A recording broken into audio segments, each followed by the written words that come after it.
এখন গাইস আমরা দেখবো হচ্ছে আমাদের যে ডেইলি কোয়েস্ট গুলো আছে সেগুলো তো আমাদের কমপ্লিট করে ফেলছি অলরেডি। তো এখন আমরা দেখবো হচ্ছে যে কম্বোটা আছে, ডেইলি কম্বো যেটা হয় সেটা হচ্ছে আমরা ডিরেক্ট সিটিতে চলে যাব। সিটিতে যাওয়ার পর এখান থেকে আমরা চলে যাব হচ্ছে ইনভেস্টমেন্টস এটার মধ্যে। ইনভেস্টমেন্টে যাওয়ার পর কিছু এরকম আপনারা দেখতে পারবেন। প্রথমত আমরা চলে যাব মিডিয়াম রিস্কে। মিডিয়াম রিস্কে যাওয়ার পর এখান থেকে হচ্ছে এই যে রিয়েল এস্টেট ইন এখানে চলে যাব। অ্যান্ড এখান থেকে আই উইল বি লাকি দিয়ে দিব। ওকে, দিয়ে দিলাম, হয়ে গেল। আই এম কুল ইনভেস্টর, আমাদের কাজ শেষ।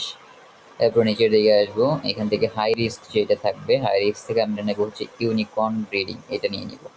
এখানে ক্লিক করে দিব, এটাই ক্লিক করে দিলাম, আই এম কুল ইনভেস্টরে ক্লিক করে দিব। আর যেটা হচ্ছে আমাদের লো রিস্ক, লো রিস্কের মধ্যে আমরা হচ্ছে এই যে ক্লাসিক কার্ডস এটার মধ্যে ক্লিক করে দিব। ক্লিক করে দিয়ে এখানে ক্লিক করে দিব, আই এম